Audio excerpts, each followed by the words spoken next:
The topic is growth of business. तो जो organisations, industry, इन सब चीज़ों के हमने जो क्लासिफिकेशन पढ़ी थी, उसके ग्रोथ के बारे में जो है आज हम डिस्कस करेंगे। तो सबसे पहले उसकी डेफिनेशन से स्टार्ट करते हैं कि बिजनेस ग्रोथ होता क्या है।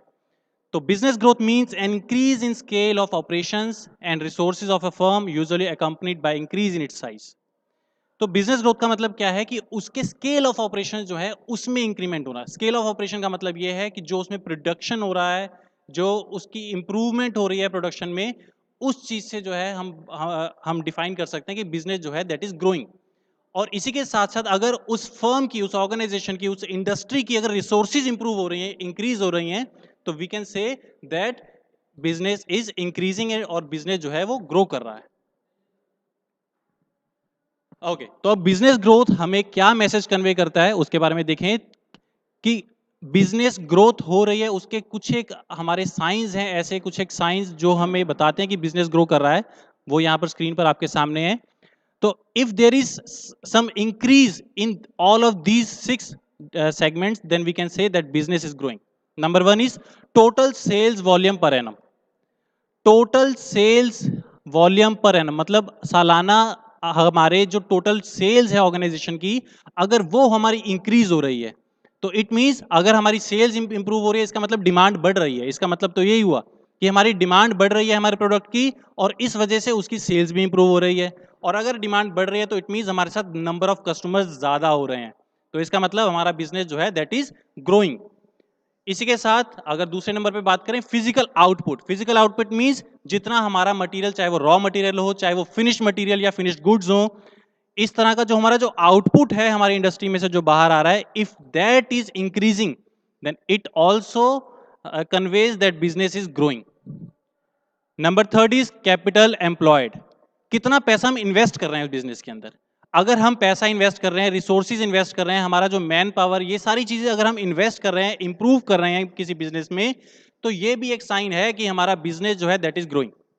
इसी के साथ प्रोडक्शन कैपेसिटी, प्रोडक्शन कैपेसिटी का इंक्रीज होना, इट मींस कि हमारा जैसे मैंने फर्स्ट वाले टॉपिक, फर्स्ट वाले पॉइंट में आपको बताया कि जैसे सेल्स, हमारे टोटल सेल्स वॉल्यूम की पर एनम अगर इंप्रूव हो रही है, उसी के साथ में लिंक्ड है ये टॉपिक भी, कि प्रोडक्शन कैपेसिटी अगर हमारी इंप्रूव हो रही है, इट मींस कि हम वो तभी प्रोड्यूस कर रहे हैं क्योंकि हमारे प्रोडक्ट की डिमांड मार्केट में ज्यादा है। अगर हमारे प्रोडक्ट की डिमांड ज्यादा नहीं होगी तो हम क्यों फालतू में प्रोड्यूस करेंगे। तो अगर हम प्रोडक्शन कैपेसिटी इंप्रूव कर रहे हैं, if there is increase in our production capacity, it means हमारे मार्केट में प्रोडक्ट की वैल्यू ज्यादा हो रही है, डिमांड ज्यादा हो रही है, जिसकी वजह से हमें ज्यादा प्रोड्यूस करना पड़ रहा है। तो इट ऑल्सो शोज कि बिजनेस जो है हमारा, इंडस्ट्री हमारी ग्रो कर रही है। The next is raw material and power used. Raw material हम तभी ज्यादा परचेज करते हैं जब हमें ज्यादा प्रोडक्शन करना हो। ये सारे के सारे जो है सेगमेंट्स ये इंटरलिंक्ड हैं। तो हम अगर ज्यादा रॉ मटेरियल परचेज करें, इट मींस हमें ज्यादा फाइनल प्रोडक्ट जो है हमें मार्केट में उतारना है। इसी तरह इसके साथ पावर यूज्ड, अगर पावर हम ज्यादा यूज कर रहे हैं इंडस्ट्री में, फॉर एग्जांपल अभी तक हम इंडस्ट्री में, हमारी जो ऑर्गेनाइजेशन है उसमें 4 मशीन यूज कर रहे थे, लेकिन अब क्योंकि हमारी डिमांड ज्यादा हो गई है, तो हमारी जो पावर कंजम्पशन है, 4 मशीन पे जितना पावर कंजम्पशन होगा, उससे ज्यादा पावर कंजम्पशन अगर हम कर रहे हैं, इट मींस अगर हमने 8 मशीन इंस्टॉल कर दी हैं और पावर कंजम्पशन इंप्रूव हो गया है, उसका साफ साफ ये सिग्निफाई करता है कि हमारा बिजनेस जो है दैट इज ऑल्सो ग्रोइंग। तो these are some of the segments. और लास्ट इज एम्प्लॉयमेंट। एम्प्लॉयमेंट, अगर हम अपने बिजनेस में, ऑर्गेनाइजेशन में एम्प्लॉयमेंट को इंप्रूव कर रहे हैं, ह्यूमन रिसोर्स को जो है हम इन्वेस्ट कर रहे हैं, तो इट ऑल्सो शोज कि हमारा बिजनेस ग्रो कर रहा है। ये बिल्कुल बिल्कुल लॉजिकल है। अगर किसी इंडस्ट्री में, किसी बिजनेस में हमारे पास लॉसेज हो रहे हैं, अगर हमारा बिजनेस ग्रो नहीं कर रहा, लॉस हो रहा है, और फिर ऐसा नहीं पॉसिबल कि हम जो है ह्यूमन रिसोर्स को इन्वेस्ट करेंगे, ऐसा नहीं हो कि हम लोगों को हायर करेंगे, उस वक्त तो क्या होता है, फायरिंग होती है, नौकरी से निकाला जाता है। लेकिन अगर हम एम्प्लॉयमेंट प्रोवाइड कर रहे हैं, ह्यूमन रिसोर्स को ऐड ऑन कर रहे हैं अपने बिजनेस में, इट शोज कि हमें जो हमारा काम जो है वो इंप्रूव हो रहा है, ज्यादा हो रहा है, जिसकी वजह से हमें जो है एम्प्लॉयमेंट इंप्रूव करना पड़ रहा है, एचआर ह्यूमन रिसोर्स को जो है और इंप्लीमेंट करना पड़ रहा है। तो ये कुछ एक ऐसे सेगमेंट्स हैं जिससे कि हमें ये सिग्निफाई हम कर सकते हैं कि बिजनेस जो है that is growing. Now what are the stages of growth. हमारे बिजनेस के जो ग्रोथ करने की जो स्टेजेस हैं, हम यहां पर जो डिस्कस करेंगे, 4 state growth model. 4 stage growth model जो है, इसमें देखिए 4 स्टेजेस हैं। Number 1 is pre startup stage, second is startup stage, early growth stage and then later growth stage. ये देखिए चारों जो स्टेजेस हैं इसको हम एक एक करके डिस्कस करते हैं। देखिए यहाँ पर चारों स्टेजेस को डायग्रामेटिकली यहाँ पर समझाने की कोशिश की जाएगी। एंटरप्रेन्योर जो है जिसने कि बिजनेस स्टार्ट किया है, उसके जो बिजनेस को स्टार्ट करते समय और जैसे जैसे बिजनेस इंप्रूव होगा तो उसके साथ साथ जो उसको चैलेंजेस फेस करने पड़ेंगे और लास्ट में जाते जाते जब तक वो फ्रूट नहीं देता, आपको राइप नहीं हो जाता बिजनेस, तब तक के ये स्टेजेस जो हैं चारों, ये यहाँ पर एक्सप्लेन की गई हैं। तो number 1 stage is pre startup stage. Pre startup stage का मतलब ये है कि जब आपका बिजनेस स्टार्ट होना वाला है या हो चुका है, उससे पहले की जो स्टेजेस हैं, जिसमें कि हम ये बात कर सकते हैं कि आइडिया जनरेशन और इस तरह का प्लानिंग जो पार्ट है, जिसमें कि आपको कहीं जगह पर लैंड जो है वो आपको खरीदनी है, आपके जो ह्यूमन रिसोर्स जो है उसको आपने जो किस तरह से वेल मेंटेन्ड या प्लान किया है, तो ये सारी चीजें जो है ये आपकी प्री स्टार्टअप स्टेज है। Then comes stage 2 which is startup stage. तो स्टेज 2 जो स्टार्टअप स्टेज है, इसमें हम एक अगर जनरल वे में बात करें तो जो इंटरप्रेन्योर है जिसने बिजनेस स्टार्ट करना है, वो एक बहुत ही हम्बल बिगनिंग स्टार्ट करता है। हम्बल बिगनिंग मतलब ये है कि वो अपना प्रॉफिट मार्जिन बहुत स्लो रखता है, बहुत लो रखता है, और क्योंकि उसका स्मॉल एंटरप्राइज है, अभी उसकी रिकग्निशन नहीं है मार्केट में, तो बहुत ही लो मार्जिन ऑफ प्रॉफिट पे वो बिजनेस को स्टार्ट करेगा। लेकिन इसमें सबसे बड़ी दिक्कत यह है कि जो एंटरप्रेन्योर है, जो छोटे छोटे जो आपके एंटरप्राइजेज होते हैं, उस पे बहुत ज़्यादा इफेक्ट होता है हमारे एनवायरनमेंट के छोटे से चेंज से। जैसे कि अगर हम एनवायरनमेंट अपने मार्केट की अगर बात करें तो पीपल, जो हमारे जो लोग हैं, जो कस्टमर जो हैं, कंज्यूमर्स हैं, उनका टेस्ट बहुत ही जल्दी चेंज हो सकता है। हम देखते हैं मार्केट में कोई चीज़ लॉन्च होती है, लेकिन कुछ टाइम बाद, 1 महीने बाद, 2 महीने बाद जो है कंज्यूमर का टेस्ट चेंज हो सकता है, क्योंकि शायद नई टेक्नोलॉजी जो है मार्केट में अवेलेबल है। इसी की तरह गवर्नमेंट पॉलिसीज़ में अगर कोई चेंज हो जाए, तो भी हमारे जो स्मॉल एंटरप्राइजेज़, जो स्मॉल हमारे एंटरप्रेन्योर्स हैं, उनके एंटरप्राइजेज़ पे काफ़ी ज़्यादा फ़र्क पड़ता है। हमारा फैशन जो है, स्टाइल जो है, लिविंग जो हमारा नेचर है, वो सारी चीज़ें जो हैं बहुत फ्रीक्वेंटली चेंज होती हैं। तो इस वजह से हमारे छोटे जो हमारे एंटरप्रेन्योर्स हैं, स्मॉल एंटरप्राइजेज़ हैं, तो स्टार्टअप स्टेज पे बहुत सारी हमें जो है इस तरह की दिक्कतें जो हैं सामना करनी पड़ती हैं। इसी के साथ-साथ हमारे पास कभी रॉ मटेरियल की अवेलेबिलिटी जो है कम हो गई, या इस तरह का जो चैलेंजेस जो हमें फेस करने पड़ते हैं, हमारी ऑब्सोलीट हो चुकी है टेक्नोलॉजी, हमारा जो लैक ऑफ विजन है, तो ये सारे जो थ्रेट्स हमारे एंटरप्रेन्योर को जो है फेस करने पड़ेंगे। तो ये सारी दिक्कतें हमारे स्टार्टअप स्टेज में आती हैं। तो वो आदमी, वो एक पर्सन जो कि बिजनेस आइडिया जिसने जनरेट किया है, जो कि जिसको हम एंटरप्रेन्योर बोलते हैं या प्रमोटर बोलते हैं, तो वो क्या करता है स्टार्टअप स्टेज में, जो स्टेज 2 है, उसमें वो सारी की सारी जो उसके वेरियस फैक्टर्स हैं असेंबल करता है, उनको कोऑर्डिनेट करता है प्रोडक्शन के, जैसे कि ह्यूमन रिसोर्स हुआ, मशीन्स हैं, हमारे जो कैपिटल, जो हमने पैसा इन्वेस्ट करना है, या जो मटेरियल जो है हमें नया एंटरप्राइज शुरू करने के लिए चाहिए, तो उन सब चीज़ों को असेंबल करेगा, देन कोऑर्डिनेट करेगा, सो दैट अच्छे से वो जो है मैनेज करके बिजनेस को ग्रो करने की कोशिश करे। तो इसमें अल्टीमेट सक्सेस जो है बिजनेस की, वो इस चीज पे डिपेंड करती है कि जो एंटरप्रेन्योर है उसकी managing skills to solve the various problems किस तरह की है, और वो किस तरह से एंटरप्राइज को स्टार्ट करता है। तो ये सारा जो है हम स्टार्टअप स्टेज में फेस करते हैं इन अ बिजनेस। तो this is stage 1। Now stage 3 comes जब बिजनेस थोड़ा सा ग्रो करता है, विच is called early growth stage. Early growth stage में जो है एंटरप्रेन्योर, जो बिजनेसमैन है, जिसने ऑर्गेनाइजेशन स्टार्ट किया है, उसका मेन कंसंट्रेशन जो है वो डिपेंड करता, वो कंसंट्रेट करता है on increasing the production and sale of existing products. हमारा जो प्रोडक्शन है उसको ज्यादा से ज्यादा अगर इंक्रीज करेंगे, तो उससे जो है आपका बिजनेस ग्रो करेगा धीरे धीरे। इसी तरह से जो आपका एग्जिस्टिंग प्रोडक्ट है जो आपके पास, उसकी सेल्स को आप इंप्रूव करने के ऊपर ज्यादा फोकस करते हैं इस लेवल पर, स्टेज 3 में, अर्ली ग्रोथ स्टेज में, ताकि आप ज्यादा से ज्यादा प्रोड्यूस करें और जितने भी प्रोडक्ट्स आपके पास हैं उसकी सेल्स जो है वो इंप्रूव कर सकें, सो दैट आपकी एफिशिएंसी इंप्रूव हो, आपका जो कॉस्ट ऑफ प्रोडक्शन है वो रिड्यूस हो। जितना ज्यादा हम प्रोड्यूस करेंगे, देखिए जितना ज्यादा बल्क में आप प्रोड्यूस करेंगे, उतना ही आपका कॉस्ट ऑफ प्रोडक्शन जो है वो रिड्यूस होता जाएगा। और इसी के साथ साथ हम फोकस करेंगे ताकि आपके साथ नए कस्टमर जो हैं वो जुड़ते रहें। ये बड़ा कॉमन सी चीज़ है, आप देखेंगे किसी दुकान पर अगर आप जाते हैं, परचून की दुकान पे जब आप सौदा लेने जाते हैं, तो वहाँ पर वो जो दुकानदार है वो कस्टमर के साथ एक रिलेशन जो है मेंटेन करने की कोशिश करता है, सो दैट कि हम जो है बार-बार उसी दुकान पर जाएँ और वहीं से हम अपना सामान लें। सो दैट कि एक कस्टमर रिलेशनशिप जो है वो अच्छे से मेंटेन हो, सो दैट उसको जो है प्रॉफिट हो। ये छोटा-छोटा प्रॉफिट जो है मिलकर बहुत बड़ा प्रॉफिट जो है एक दिन सामने आता है उसके पास।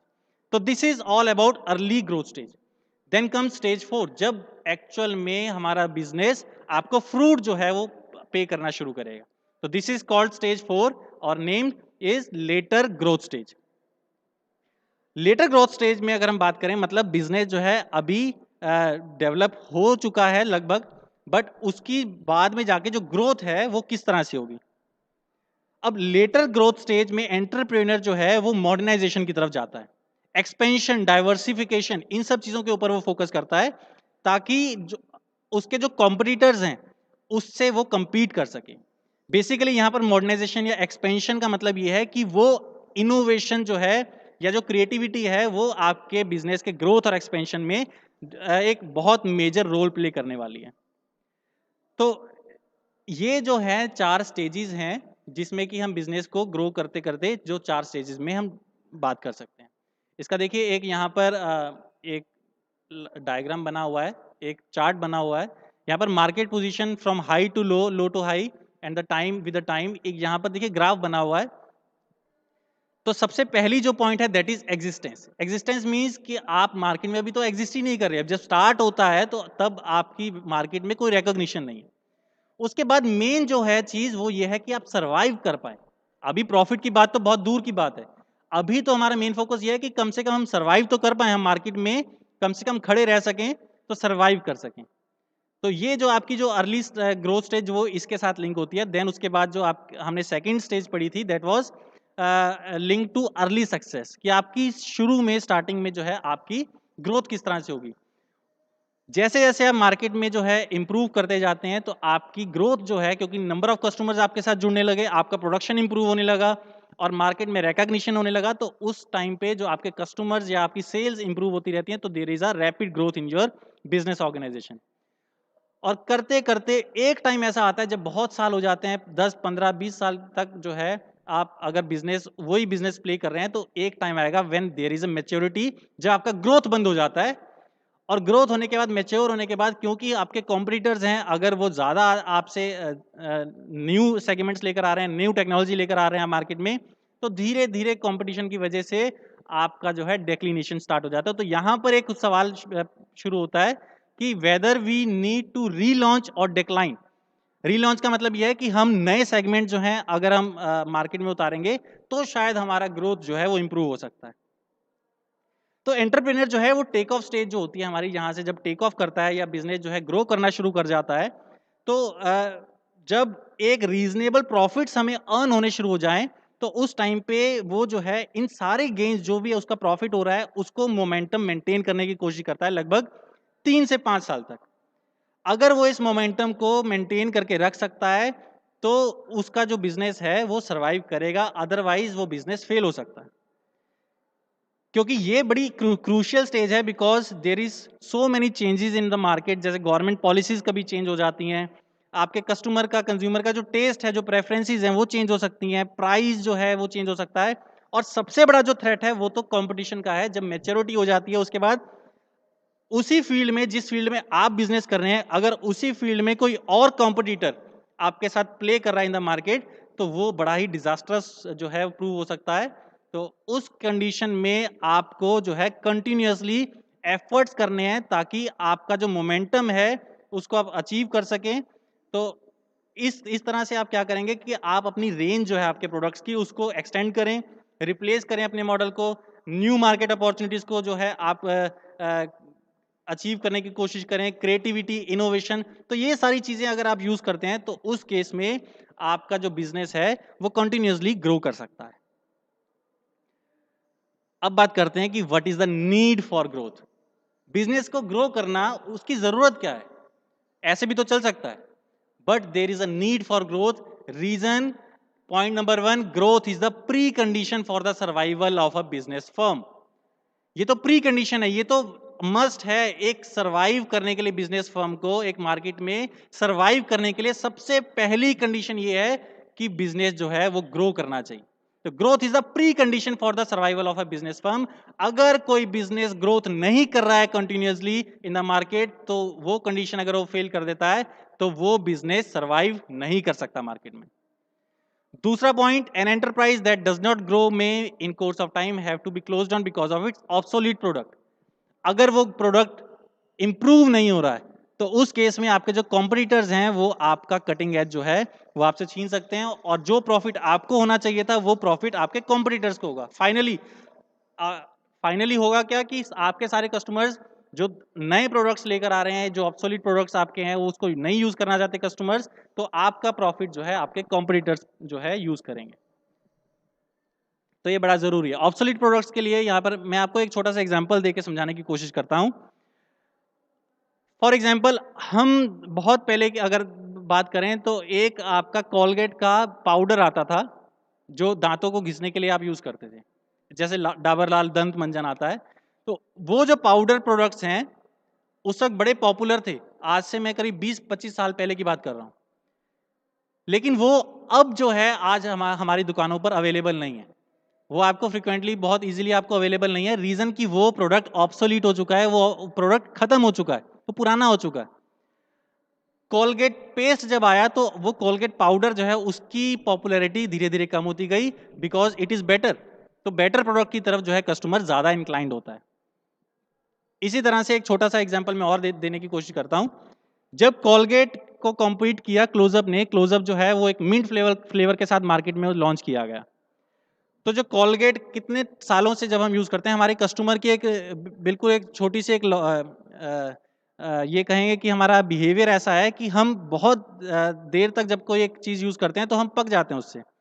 तो जब क्लोजअप मार्केट में आया, उसका एक मिंट फ्लेवर जो है अगर मार्केट में अवेलेबल है, तो just for a change Colgate user ने जो है क्लोजअप टूथपेस्ट को यूज किया। और जब उसने वो यूज किया तो वो मिंट फ्लेवर जो है उसको अच्छा लगा। तो बेसिकली हुआ क्या है, वो कस्टमर जो है इंक्लिनेशन कोलगेट से क्लोजअप की तरफ जाने लगा। तो उस चीज को खत्म करने के लिए या अपने बिजनेस को ग्रो करने के लिए क्लोजअप भी अपने एक मिंट मैक्स फ्रेश जेल के साथ जो है नया उसने सेगमेंट लॉन्च किया, सो दैट उसका जो कस्टमर है वो रिटेन कर सके। तो अगर वो ग्रोथ ना हो, अगर वो उस मिंट फ्लेवर में ना आएगा कोलगेट, तो उस केस में क्या होगा कि जो कस्टमर जो कोलगेट यूज करता था वो क्लोजअप यूज करने लगेगा। तो this is the need for growth, ताकि आप अपना कस्टमर जो है वो रिटेन कर सकें अपने प्रोडक्ट के साथ।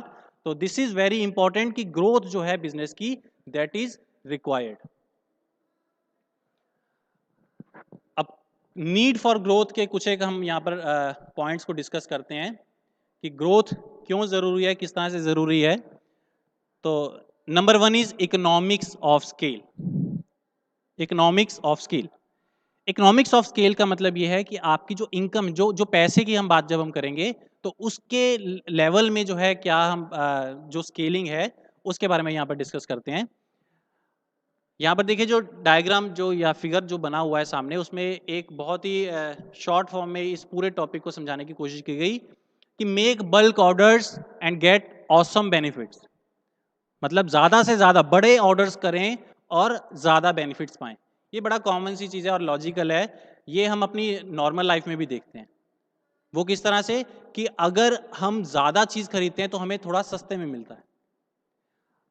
Point number 1 is a growing firm enjoys the advantage of bulk purchase of materials. तो जो फर्म, जो ऑर्गेनाइजेशन ग्रो कर रही है, हमने अभी पिछले कुछ स्लाइड्स में जो डिस्कशन किया कि जो ग्रोइंग फर्म है उसमें प्रोडक्शन कैपेसिटी इंप्रूव हो रही है, उसमें रॉ मटेरियल ज्यादा परचेज किया जा रहा है। तो अगर कोई ग्रोइंग फर्म है तो उसको इस चीज का बड़ा बेनिफिट होता है, क्योंकि अगर प्रोडक्शन इंप्रूव हो रहा है तो वो रॉ मटेरियल्स को ज्यादा परचेज करेगी। तो जब एडवांटेज ऑफ बल्क परचेज की बात होगी तो उसमें जो है वो मौका मार जाएगा, क्योंकि ज्यादा से ज्यादा जब आप परचेज करते हैं तो उस केस में आपको कम अमाउंट पे करना पड़ता है। Reason is second point number 2, which is increased bargaining power. Increased bargaining power ये बड़े हम अपने नॉर्मल लाइफ में जब हम देखते हैं, जैसे आजकल मैंगोज मार्केट में अवेलेबल हैं। मैंगोज जब आप परचेज करने जाएं, फॉर एग्जांपल इस वक्त मार्केट में 50 रुपीज पर केजी के हिसाब से आपको मैंगो मिल रहा है। आप किसी शॉपकीपर के पास जाएंगे, आपने बोला कि आपको मैंगो का रेट बताइए, तो उसने बताया 50 रुपए किलो आप जो है मैंगोज खरीद सकते हैं। जब आपने बोला कि मेरे को 5 किलो मैंगो चाहिए, आप रेट कम कर लीजिए, तो हो सकता है वो आप बार्गेनिंग इसलिए कर पा रहे हैं क्योंकि आपने ज्यादा जो है आप परचेज करना चाहते हैं। तो due to that bargaining power improve हो गई क्योंकि आप ज्यादा बल्क परचेज करना चाह रहे हैं। तो जब आपने बोला 5 किलो जो है अगर आप खरीदना चाहें, तो क्या वो 45 रुपए किलो लगाएगा? तो वो हो सकता है कि वो 45 रुपीज पर केजी के हिसाब से आपको मैंगो बेच दे। तो यहां पर अगर आप देखें कि जैसे जैसे ज्यादा ज्यादा आप बल्क परचेज आप मटेरियल का करेंगे, तो उस हिसाब से आपकी बार्गेनिंग पावर मींस आप कम पे करना चाहते हैं, तो वो आप जो है वो यहां पर इस चीज का आप फायदा उठा सकते हैं। इसी तरह से अगर वो 50 रुपए किलो वाला आम अगर आप बोलें कि मेरे को जो है ये आम करीब 25 किलो चाहिए, बट यू वांट टू पे ओनली 40 रुपीज पर केजी, तो हो सकता है कि 25 केजी के हिसाब से अगर वो बेचना चाहे, तो हो सकता है कि वो आपको 40 रुपए में भी वो मैंगो जो है वो आपको दे सकता है। तो इट मीन्स कि जितना ज्यादा जो है आप खरीदेंगे, उतना ज्यादा जो है आपको आपकी बार्गेनिंग पावर इंप्रूव होती रहेगी और जो है आपको कम पे करना पड़ेगा। तो ज्यादा खरीदे और कम पे कीजिए।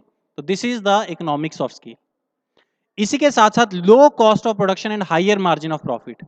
आपका कॉस्ट ऑफ प्रोडक्शन इंप्रूव हो जाएगा क्योंकि वो कम हो जाएगा, क्योंकि जब आपने रॉ मटेरियल कम अमाउंट में खरीदा है तो ऑटोमेटिकली आपका जो फाइनल प्रोडक्ट आप बनाने वाले हैं तो उसकी कॉस्ट कटिंग हो जाएगी। तो कॉस्ट कटिंग हो जाएगी तो इट मीन्स को आपका जो कॉस्ट ऑफ प्रोडक्शन जो है फाइनल वो आपका कम हो गया।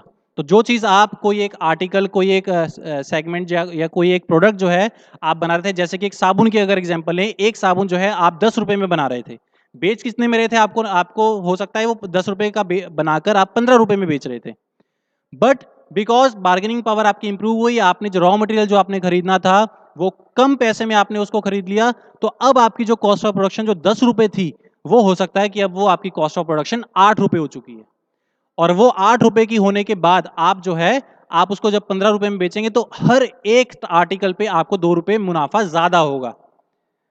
इसको आप दूसरी तरह से भी प्ले कर सकते हैं इन द मार्केट, कि आप जब 8 रुपए में आप प्रोडक्ट बना रहे हैं, तो जो मार्केट में आपके कॉम्पिटिटर्स हैं जो 15 रुपए में साबुन की टिकिया बेच रहे हैं, तो आपको 2 रुपए जब यहां पर आपको प्रॉफिट हो रहा है तो आपने 2 रुपए एमआरपी जो है कम कर दिया। तो जो 15 रुपए में बेच रहे थे सेम क्वालिटी का प्रोडक्ट, आपके कॉम्पिटिटर्स 15 रुपए में बेच रहे थे, तो वो अगर आप 13 रुपए में बेचना शुरू कर देंगे तो ऑटोमेटिकली कस्टमर को क्या चाहिए? कम में मिल रहा है और वही चीज मिल रही है तो यही चीज ले लेनी चाहिए। तो यहां पर इकोनॉमिक्स ऑफ स्केल का जो है ग्रोथ में रोल इस तरह से आप डिस्कस कर सकते हैं। कुछ एक और पॉइंट्स भी हैं, जैसे कि expansion of the market. Expansion of market जो है बड़ा जरूरी है। अगर एक्सपेंशन की बात करें, आपका जो डिमांड है, आपके जो सर्विसेज की या गुड्स की आपकी जो डिमांड है वो कंटिन्यूसली इंक्रीज हो रही है, क्योंकि पॉपुलेशन एक्सप्लोजन हो रहा है। ट्रांसपोर्टेशन इतना ज्यादा हमारे पास अवेलेबल है कि आपका जो मार्केट साइज है वो बहुत ज्यादा बड़ा हो चुका है। अब मार्केट साइज बड़ा होने की वजह से, क्योंकि पहले अगर हमारे पास ट्रांसपोर्टेशन नहीं था तो हम एक लिमिटेड एरिया में, जैसे कि यहाँ पर डायग्राम में देखें तो यहाँ पर 4 5 6 लोकेशन में जो है मटेरियल दे रहा है। लेकिन जब पहले ट्रांसपोर्टेशन नहीं था तो हो सकता है कि वो सिर्फ एक पॉइंट ऑफ कांटेक्ट, एक लोकेशन में ही जो है वो अपना मार्केट एक्सपेंड कर रहा था। बट ट्रांसपोर्टेशन होने की वजह से और पॉपुलेशन एक्सप्लोजन होने की वजह से आपके पास अगर रिसोर्सेज भी हैं, तो उस कंडीशन में आप अपने प्रोडक्ट को अलग अलग लोकेशंस में आप ट्रांसफर कर सकते हैं, जिससे कि आपका मार्केट एक्सपेंड होगा। अगर आप नहीं एक्सपेंड करेंगे तो आपका कॉम्पिटिटर एक्सपेंड करेगा अपनी मार्केट, तो फाइनली जो है बेसिकली आपको लॉस होने वाला है।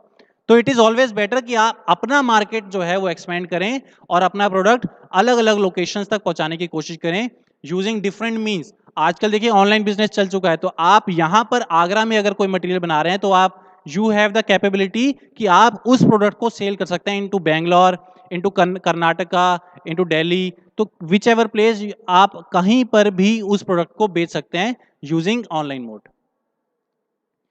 एक और पॉइंट जो है दैट इज लेटेस्ट टेक्नोलॉजी। हमारी कुछ जो बिजनेस फर्म्स हैं वो इन्वेस्ट करते हैं आपकी रिसर्च और डेवलपमेंट में। इस तरह की जो रिसर्च और डेवलपमेंट एक्टिविटीज हैं वो हमारे न्यू प्रोडक्ट्स या न्यू टेक्नोलॉजीज जो हैं वो क्रिएट करती हैं।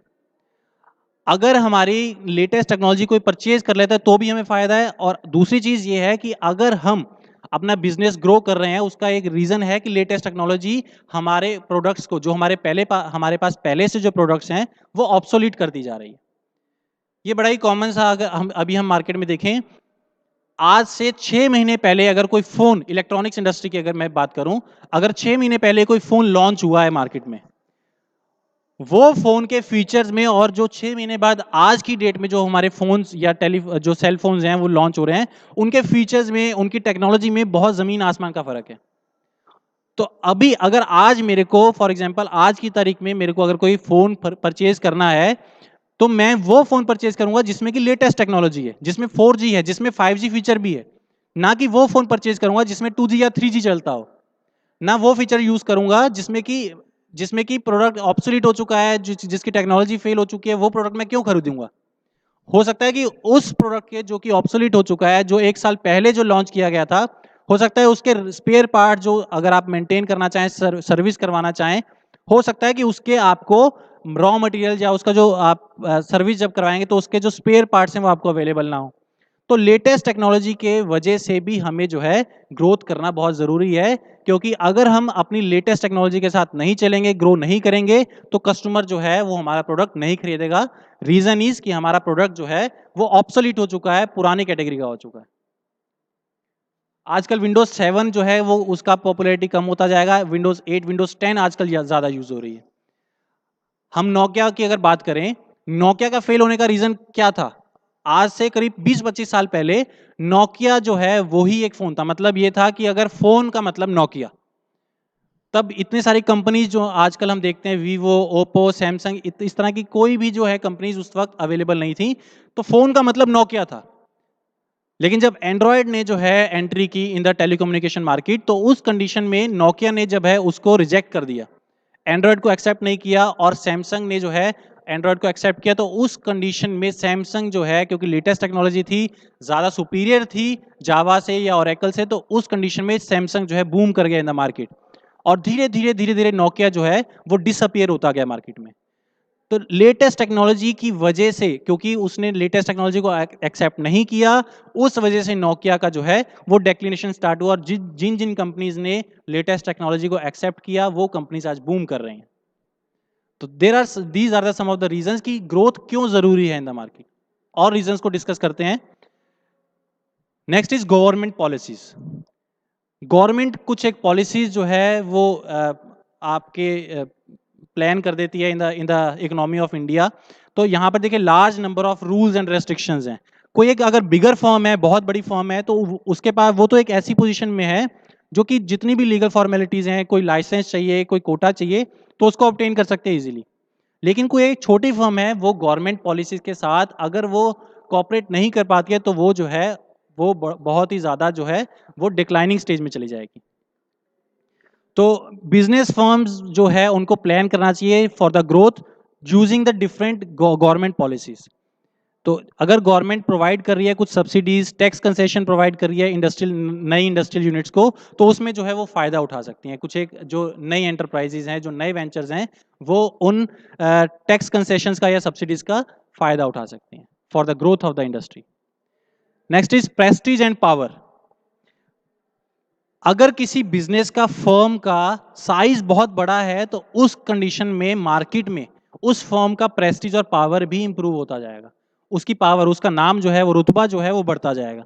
तो बिजनेसमैन क्या करते हैं, अपनी उस पावर को इंक्रीज करने की जो सेटिस्फेक्शन है वो किस तरह से इंप्रूव करते हैं, आप अपने बिजनेस को ग्रो कर देते हैं, उसका साइज इंप्रूव कर देते हैं। तो अंदर से एक सेटिस्फेक्शन आता है कि हमारा, क्योंकि बिजनेस ग्रो कर रहा है, हमारी जो है, हमारी स्ट्रेंथ जो है वो इंप्रूव हो रही है इन द बिजनेस। तो प्रेस्टीज एंड पावर जो है उसको इंप्रूव करने के लिए भी हमें अपने बिजनेस की ग्रोथ करना जरूरी है। Next and the last reason for the growth is survival. Survival, ये अभी हमने पहले भी डिस्कस किया और दोबारा से इसको डिस्कस करेंगे। ये बहुत ही इंपॉर्टेंट है, that is the main basic feature. क्योंकि अगर हम सर्वाइव ही नहीं कर सकते हैं मार्केट में, तो प्रॉफिट कमाना बहुत दूर की बात हो जाती है। तो नीड फॉर ग्रोथ, जब मेन जो बेसिक रीजन है, दैट इज सर्वाइवल।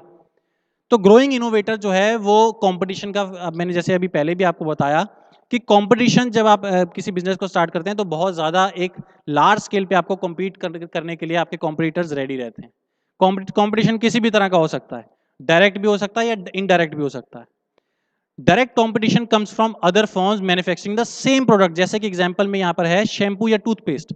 मैंने आपको टूथपेस्ट का एग्जांपल जैसे आपको पहले बताया, इस वाली स्लाइड में मैं आपको शैम्पू के लिए आपको एक एग्जांपल देकर समझाने की कोशिश करता हूँ। फॉर एग्जांपल, अभी जो मार्केट में चल रहा है उसको भूलकर अगर हम देखें कि एक नॉर्मल एक शैम्पू जो है वो लॉन्च किया गया। अभी अगर कोई दुनिया में कोई शैम्पू नहीं है, हम साबुन से सर धोते हैं, लेकिन एकदम से कोई एक लॉन्च हुआ product which is called shampoo, जो कि स्पेसिफिकली हमारे हेयर्स को एक टेंडरनेस के साथ क्लीनिंग भी करेगा और इंप्रूव भी करेगा। तो जब शैम्पू लॉन्च किया जाएगा which is specifically for the hair cleansing agent, तो उस कंडीशन में क्या होगा, कस्टमर उस शैम्पू के साथ जुड़ना शुरू करेगा। न्यू प्रोडक्ट है अभी, धीरे धीरे आपके कॉम्पिटिटर्स इवॉल्व होना शुरू होंगे, तो अलग अलग कंपनीज बन जाएंगी, जैसे कि सनसिल्क हुआ, क्लिनिक प्लस हुआ, हेड एंड शोल्डर हुआ, गार्नियर हुआ। इस तरह से बहुत सारे जो है आपके शैम्पू के ब्रांड जुड़ते जाएंगे। अब कस्टमर के पास चॉइस हो गई, वो शैम्पू नंबर 1 भी खरीद सकता है, शैम्पू नंबर 2 भी खरीद सकता है, हेड एंड शोल्डर भी परचेज कर सकता है, क्लिनिक प्लस भी परचेज कर सकता है, सनसिल्क, पैंटीन, बहुत सारे आपके पास शैम्पू के हमारे पास ब्रांड्स आ गए। अब आपको कटिंग एज प्रूव करने के लिए, मतलब मैं ये बात कर रहा हूं कि ग्रोथ इंप्रूव अगर आप कर सकते हैं, तो उस कंडीशन में आप अपने कस्टमर को रिटेन भी कर सकते हैं और दूसरे कस्टमर्स को अपनी तरफ खींच भी सकते हैं। वो किस तरह से किया गया ग्रोथ, आपने अपने सेगमेंट में इंप्रूवमेंट कर दिया। जैसे कि हेड एंड शोल्डर एक बेसिक क्लीन शैम्पू आ रहा है और सारे के सारे एक जैसे शैम्पूज हैं। हेड एंड शोल्डर ने एक नया सेगमेंट लॉन्च किया विच is called head and shoulder smooth and silkie, और दे आर बोस्टिंग कि ये शैम्पू यूज अगर आप करेंगे तो स्मूथ और सिल्की बाल जो है आपके हो जाएंगे। अब जो कस्टमर अपने बालों से परेशान है, जिसके बहुत ही रफ और फिजी बाल हैं, उसके दिमाग में एक ऐसा परसेप्शन क्रिएट कर दिया गया कि ये वाला शैम्पू जो है वो आपके बालों को स्मूथ और सिल्की बना देगा। ऑटोमेटिकली कस्टमर जो है उसकी तरफ चिपकना शुरू हो जाएगा। या फिर इसी तरह से एक और सेगमेंट जो है आपने इंप्रूव करना शुरू किया, जैसे हेड एंड शोल्डर ने स्मूथ एंड सिल्की निकाला, इसी तरह से सनसिल्क ने भी एक स्मूथ एंड सिल्की निकाल दिया। कस्टमर फिर डिवाइड हो गया। इस तरह से हो सकता है हर एक शैम्पू ब्रांड इस तरह से अपनी ग्रोथ करे। अब कटिंग एज प्रूव करने के लिए हेड एंड शोल्डर ने एक दूसरा सेगमेंट निकाला which is called anti dandruff and anti hair fall. अब जो कस्टमर डैंड्रफ से परेशान है या जिसका हेयर फॉल बहुत ज्यादा होता है, देखिए शैम्पू सारे एक जैसे हैं, ये तो स्ट्रेटेजीज हैं अलग अलग हमारे शैम्पू ब्रांड्स की। जैसे ही एक ये नया प्रोडक्ट लॉन्च किया anti dandruff and anti hair fall, तो जो कस्टमर की ये वाली दिक्कत है, इस सेगमेंट में जो दिक्कत है, ऑटोमेटिकली वो सारे कस्टमर हेड एंड शोल्डर के इस सेगमेंट की तरफ चिपकना शुरू हो जाएंगे। ऑटोमेटिकली हेड एंड शोल्डर की सेल्स इंप्रूव होनी शुरू हो जाएगी और बाकी जो सेगमेंट्स हैं, सनसिल्क है, पेंटीन है और क्लिनिक प्लस है या गार्नियर है, इस तरह के जिसमें ये सेगमेंट अवेलेबल नहीं है, वो customers automatically head and shoulder के इस सेगमेंट की तरफ आना शुरू हो जाएंगे। तो इस तरह से डायरेक्ट कॉम्पिटिशन जो है आपकी फर्म्स को मिलते रहते हैं, और अगर आप ग्रोथ करते रहें तो आप सर्वाइव कर सकते हैं इन द मार्केट। अदरवाइज कंपटीशन इतना ज्यादा हो जाएगा, आप सर्वाइव नहीं कर पाएंगे, ऑटोमेटिकली आपका बिजनेस शट डाउन हो जाएगा। अब एक और एग्जांपल जो है इसका मैं आपको समझाने की कोशिश करता हूं विद द डाटा। हमारे जो टैरिफ प्लान्स हैं अलग अलग कंपनीज के, उसके हिसाब से इस पूरे सेगमेंट में अगर आप देखें, इस पूरे कंपैरिजन में देखें, ये आपका जो डेटा है दैट इज ऑफ 2016-17।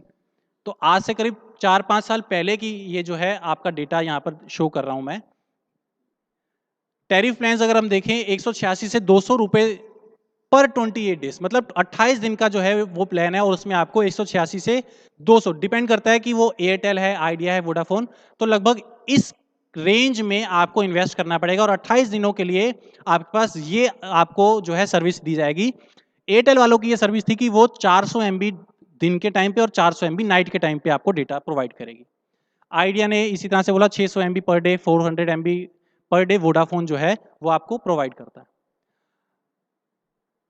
296 से 300 रुपए अगर आप पे करेंगे 28 दिनों के लिए, तो आपको 1 GB दिन के टाइम पे, 1 GB नाइट के टाइम पे आप यूज कर सकते हैं। ये उस टाइम की बात कर रहा हूं जब 4G भी नहीं था। इट वॉज द टाइम जब 3G जो है वो बूम पर था। पहले 2G था, 2G से इंप्रूव होकर 3G हो गया।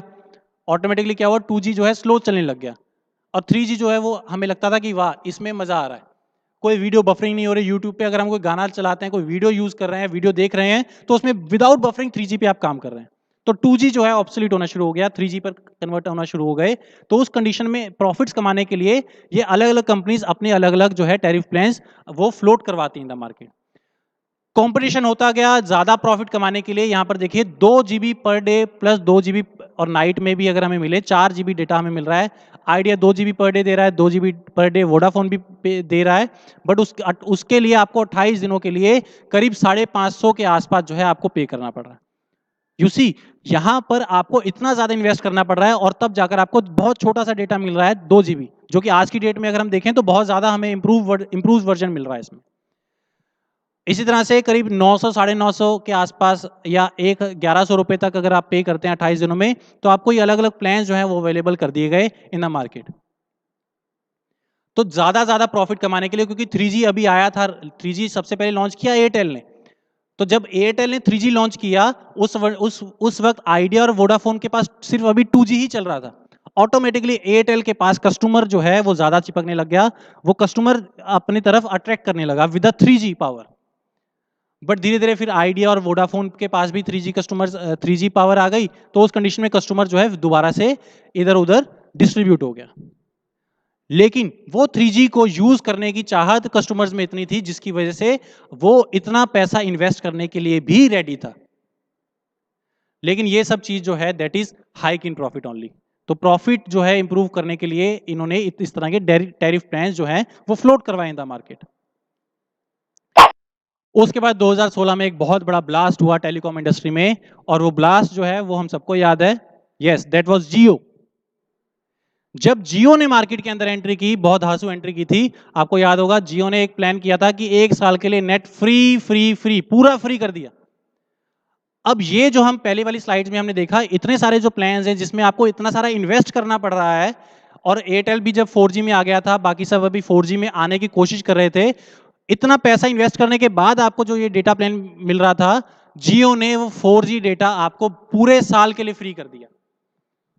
ऑटोमेटिकली क्या होगा, जब चीज सस्ते में मिल रही है और 4G लेवल पे आपको जो है डेटा फ्री मिल रहा है, उस कंडीशन में ये हालत हो जाती है। आई एम वेरी श्योर कि ये वाली कंडीशन आप सबको याद होगी। इस तरह से लंबी लंबी लाइनें लग जाती थी जब कि जियो का सिम लेना है। क्यों? क्योंकि वो 1 साल के लिए 4G नेट पूरा का पूरा अनलिमिटेड फ्री दे रहा है। बहुत बड़ी बड़ी लाइनें लगती थी, बहुत धक्का मुक्की होती थी, आप सबको ये याद होगा। यहाँ पर देखें अगर डायग्राम, ये जो फिगर है आपके सामने स्क्रीन पर, यहाँ पर लोग लाइनें लगाकर पहले से बैठे हुए हैं ताकि जैसी दुकान खुलेगी सबसे पहले हम सिम ले लें। तो बहुत लंबी लंबी लाइनें लगती थी। लोग देखें यहाँ पर छाते लेकर जो है यहाँ पर खड़े हुए हैं, ताकि चाहे आज बारिश आए चाहे आज धूप आए, हमें वो सिम चाहिए। क्यों? क्योंकि 4G नेटवर्क मिल रहा है और फ्री मिल रहा है। अब इतना जब फ्री मिलने लगा और सबके पास जो है जियो का आपके पास डेटा आने लग गया फ्री में, तो उस कंडीशन में ये जो है that was a competition to different companies, Airtel, Vodafone, Idea. देखिए अगर आप थोड़ा सा गौर करें कुछ 2-3 साल पहले की बात, तो टेलीकम्युनिकेशन में बहुत बड़ा चेंज आया था। कुछ अलग अलग कंपनीज मर्ज होना शुरू हो गई एक दूसरे के साथ, कुछ एक कंपनीज बिल्कुल खत्म हो गई, जैसे कि एयरसेल है या वीडियोकॉन है। इस तरह के जो आपके GPRS सर्विसेज थे वो बिल्कुल खत्म कर दी गई, क्योंकि ये जो कंपटीशन जियो ने प्रोवाइड किया इन the market that was a very huge competition, क्योंकि फ्री में दे रहा था। ऑटोमेटिकली जो हमने अभी पहले वाली स्लाइड में आपने प्लान्स देखे, उसमें कितना ज्यादा जो है आपके प्राइसेस हाइक थे, बट क्योंकि जियो ने फ्री कर दिया, तो आज के डेट में अगर हम देखें 1 साल बाद, तो न्यू प्लान कंपैरिजन देखें तो जियो का और एयरटेल का, वोडाफोन, आइडिया, इस तरह की और भी कंपनीज हैं, तो अगर यहां पर देखें तो उस कंपटीशन की वजह से ऑटोमेटिकली 4G डेटा आज हम कम पैसों में यूज कर पा रहे हैं। Reason is the competition.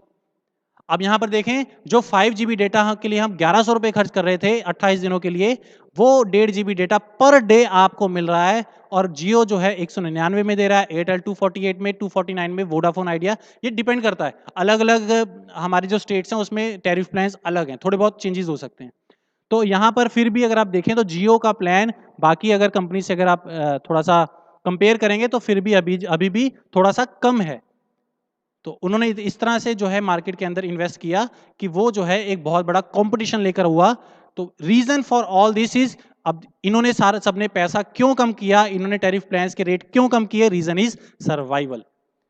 क्योंकि अगर ये सर्वाइव करना चाहते हैं जियो के साथ तो उस कंडीशन में इन्हें जो है अपना रेट जो है वो डाउन करने पड़ेंगे। तो कंपटीशन की वजह से हमें और इन लोगों को सर्वाइव करने की वजह से हमें जो है हमें अब कम पैसा देना पड़ रहा है। और जियो ने सिर्फ एक सर्वाइवल ही नहीं बल्कि एक बहुत बड़ा जो है ग्रोथ भी किया। जियो देखिए पब्लिकली अवेलेबल हुई थी 5 सितंबर 2016 को और उससे 3-4 साल बाद 31 दिसंबर 2019 को अगर हम देखें तो it is the largest mobile network operator in India. तो इसने सिर्फ सर्वाइव ही नहीं किया, इसके साथ साथ इसने ग्रोथ भी किया which is competitive growth, competition भी दिया और ग्रोथ भी दिया और इन्होंने बहुत ही अच्छी स्ट्रेटेजी के साथ जो है मार्केट के अंदर एंट्री की। तो दीज आर द रीजंस कि आपको ग्रोथ करना क्यों जरूरी है मार्केट में, क्योंकि अगर आप ग्रोथ नहीं करेंगे ऑटोमेटिकली कस्टमर जो है वो आपके साथ नहीं आपके कॉम्पिटिटर के साथ जुड़ता जाएगा। आई होप कि अब ये टॉपिक आपको समझ में आ चुका हो कि ग्रोथ क्यों जरूरी है मार्केट में। अब ग्रोथ की फॉर्म्स क्या हैं? ग्रोथ जो है वो उसकी दो फॉर्म्स हैं। Number 1 is organic growth, number 2 is inorganic growth.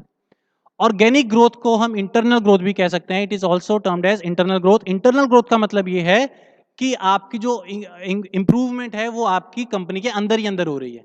जैसे कि आपके सेल्स का इंप्रूवमेंट हो जाना, अभी तक हम 100 प्रोडक्ट बेच रहे थे एक महीने में, अब हम 200 बेचने लगे, 150 बेचने लगे, तो अगर आपकी सेल्स जो है इंप्रूव हो गई दैट इज ऑर्गेनिक ग्रोथ। या फिर आपने नए प्रोडक्ट्स जो हैं वो आपने सेगमेंट इंप्रूव कर दिए, जैसे कि मैंने आपको बताया था अभी शैम्पू के लिए कि आपके अलग अलग सेगमेंट्स आपने लॉन्च किए। तो अगर आपने अपने नए प्रोडक्ट्स भी आपने जो लॉन्च कर दिए, या फिर एग्जांपल यहाँ पर एक और दिया गया है बिल्डिंग ऑफ न्यू स्टोर्स, एक स्टोर था आपने एक और स्टोर परचेज कर लिया, तो मतलब आपने अपनी आपने अपनी इंटरप्राइज का इंप्रूवमेंट किया, ग्रोथ किया, तो that type of growth is called organic growth. Number 2 पर है इनऑर्गेनिक ग्रोथ। इनऑर्गेनिक ग्रोथ को हम एक्सटर्नल ग्रोथ भी कह सकते हैं।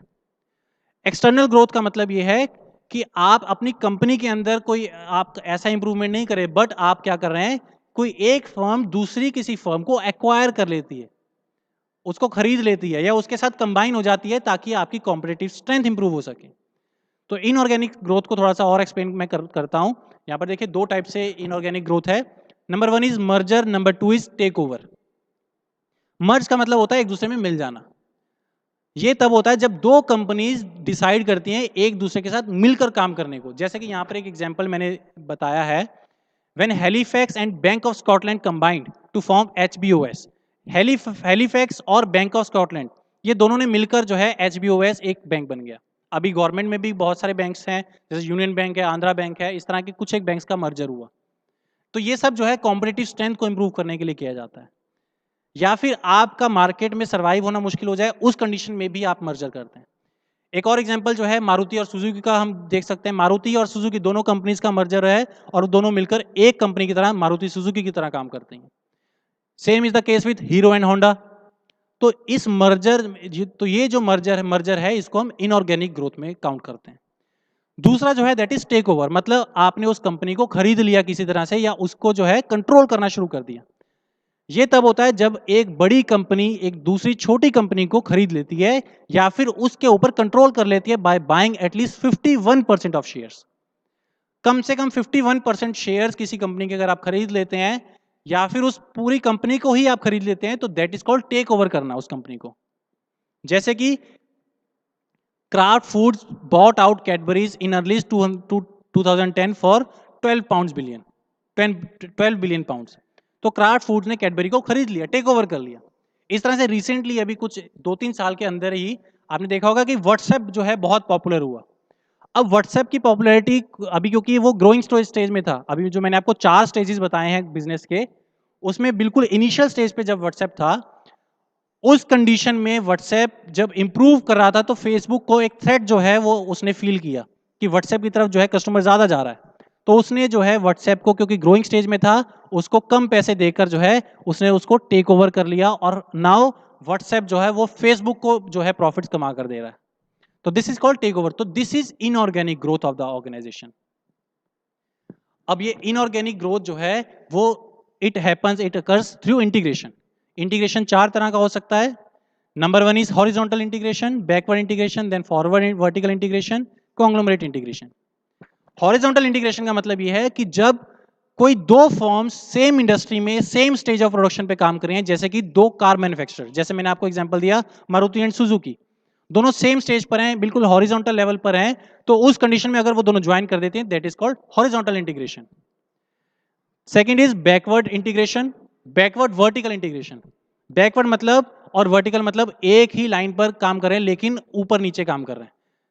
जबकि एक firm takes over a supplier, मतलब एक जो फर्म जो काम कर रही है उसका जो सप्लायर है अगर उसको टेक ओवर कर लिया जाए, फॉर एग्जांपल कार मैन्युफैक्चरर को विंड स्क्रीन सप्लायर जो है स्क्रीन सप्लाई कर रहा है, अब वो कार मैन्युफैक्चरर अगर विंड स्क्रीन सप्लायर को टेक ओवर कर ले तो उसका प्रॉफिट भी उसको आएगा, तो this is called backward vertical integration.